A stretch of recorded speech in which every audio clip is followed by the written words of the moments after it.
ഇനി എനിക്ക് ഭയങ്കര ക്യൂരിയോസിറ്റി ഉള്ളൊരു കാര്യം എന്താന്ന് വെച്ചാല്, ഞാന് എനിക്ക് 'ലവ് അണ്ടർ കൺസ്ട്രക്ഷൻ' കണ്ടിട്ട് എൻ്റെ ഫേവറേറ്റ് ആയിട്ടുള്ള ക്യാരക്ടർ അയില് അയച്ചേട്ടൻ ചെയ്ത ക്യാരക്ടറായിരുന്നു. ഒരുപാട് റീസൺസ് ഉണ്ട്. ആ ഇന്നസെൻസ്, അത് എങ്ങനെയാണ് അത് ഇങ്ങനെ മാറി മാറി വരുന്നത്. എന്നാൽ അതേ സമയത്ത് his intention is never bad.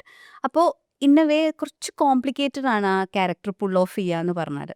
അപ്പോൾ ഞാൻ എന്നിട്ട് ഇത് കഴിഞ്ഞിട്ട് അയച്ചേട്ടനെ വിളിച്ച് സംസാരിച്ചു. അപ്പോൾ അയച്ചേട്ടൻ എൻ്റെ അടുത്ത് പറഞ്ഞു, ഞാനും ഇതൊക്കെ ഇങ്ങനെ റിയലൈസ് ചെയ്തിട്ട് ഇങ്ങനെ ചേഞ്ച് ചെയ്യാണല്ലോ. ആ ഒരു അക്സെപ്റ്റൻസ് ഉണ്ടല്ലോ, അതായത് ചേഞ്ചിന് വേണ്ടിയിട്ട് റെഡിയാണ് എപ്പോഴും. അത് ആദ്യമേ ഉള്ളൊരു സ്വഭാവമാണോ? അതോ ഈ ഒരു 15 ഇയേഴ്സിൽ അങ്ങനെ ബിൽഡ് ചെയ്തുകൊണ്ട് വന്നതാണോ? ഇപ്പൊ ജീവിതത്തിൽ അങ്ങനെ ഒരു സ്വഭാവം മേ ബി ഉണ്ടായിരിക്കാം. ആ.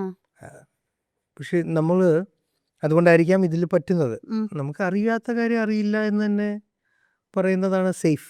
അപ്പം അത് എനിക്ക് തോന്നുന്നൊരു പരിധി വരെ എൻ്റെ ഫാദർ ആണ് അതിൽ എന്നിൽ നിന്ന് പോകാനുള്ള കാരണം. അറിയാത്ത കാര്യം അറിയില്ല എന്ന് പറയാൻ ഓക്കെ. ശീലിപ്പിച്ചത്. ഓക്കെ. സ്കൂളിൽ പഠിക്കുന്ന ടൈമിൽ ഞാൻ അങ്ങനെ സംശയങ്ങൾ ചോദിക്കുന്ന ഒരാളൊന്നുമില്ല. ഉം.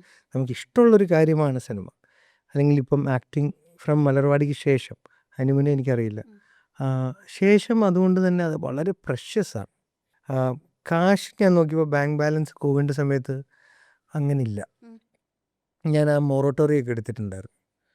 എന്നാൽ അഭിനയിക്കുന്നുണ്ടെന്നുള്ളൊരു പേര്, സിനിമാ നടനാന്നുള്ളൊരു പേരുണ്ട്, പോപ്പുലർ ആണ്.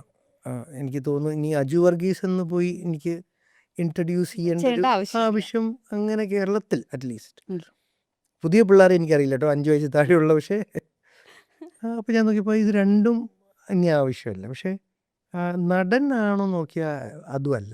കാശുമില്ല, നടനുമില്ല. എന്നാൽ പിന്നെ ഇതിലേതെങ്കിലും ഒന്ന്. കാശ് വെരി ഇമ്പോർട്ടൻ്റ് ആണ് ജീവിക്കാൻ, ഇല്ലയെന്ന് ഞാൻ പറയണില്ല. പക്ഷെ എന്നാലും ഞാൻ അതിനെ ചേസ് ചെയ്യുന്നതിനോട് താല്പര്യമുള്ള ആളല്ല. ഓക്കെ. ഞാൻ കാശിന് വേണ്ടി സിനിമ ചെയ്യാറില്ല, 95%.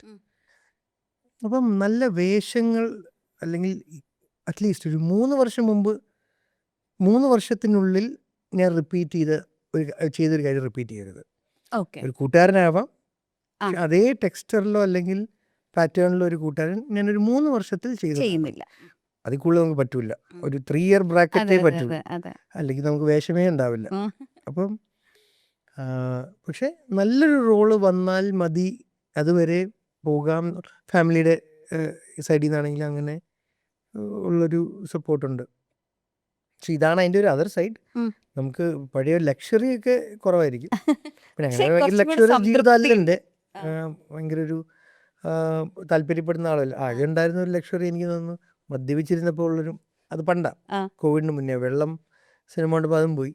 ഭക്ഷണമാണ് വെള്ളം കുറച്ചെങ്കിലും. സിനിമ കണ്ടിട്ടാണോ കള്ളുടി അതെ, നിർത്തിയത്. അത് ശരി. എനിക്കത് ഭയങ്കര ഹോണ്ട് ചെയ്തു. ഹോണ്ടിങ് അല്ല, ജേട്ടൻ്റെ പെർഫോമൻസ് ആണ് അതിനെ നമ്മുടെ മനസ്സിൽ സ്ട്രൈക്ക് ചെയ്യാൻ കാരണം, അല്ലേ? Yes, Murali yes, yes. ആയിട്ടുള്ള റിയൽ ലൈഫ് മുരളി ചേട്ടനെ എനിക്കറിയാം, ആ. പക്ഷെ റിയൽ ലൈഫ് മുരളി ചേട്ടനെ എന്നെ ഇൻസ്പയർ ചെയ്തിട്ടില്ല. ഉം. പക്ഷേ ജയസൂര്യ എന്ന് പറയുന്ന ജേട്ടൻ്റെ ആക്ടിങ്, ആക്ടിങ്. അത് നമ്മളിൽ ബാക്ക്ഗ്രൗണ്ട് സ്കോർ ചെയ്തപ്പോൾ യാ. സീനുകൾ പ്രജീഷ് ചേട്ടൻ എഴുതിയത്, അത് ഒന്ന് സിനിമാറ്റിക്കലി നമ്മൾ ഭയങ്കര ടച്ച്ഡ് ആവുന്നൊരു വ്യക്തിയാണ് ഞാൻ. അതെ അതെ അതെ. ഒരു കാര്യം നേരെ വന്ന് പറഞ്ഞാൽ ചിലപ്പോൾ എനിക്ക് അത്ര ബാധിക്കില്ല. ആ, ഒരു എന്നാൽ സിനിമ സിനിമയിൽ കണ്ടാൽ നമ്മൾ അത് ഇൻസ്പയർഡ് ആവും. അപ്പം അങ്ങനെ ആയതാണ്. പിന്നെ ഒരു ലക്ഷറി എന്ന് പറഞ്ഞാൽ ചിലപ്പോൾ ഭക്ഷണമായിരിക്കാം. അതും ഇനി അതൊക്കെ ഒരു ഏജ് വരെയല്ലേ പറ്റുള്ളൂ. അത് ഇതിനൊക്കെ ലിമിറ്റേഷൻ വരുമല്ലോ. യെസ്.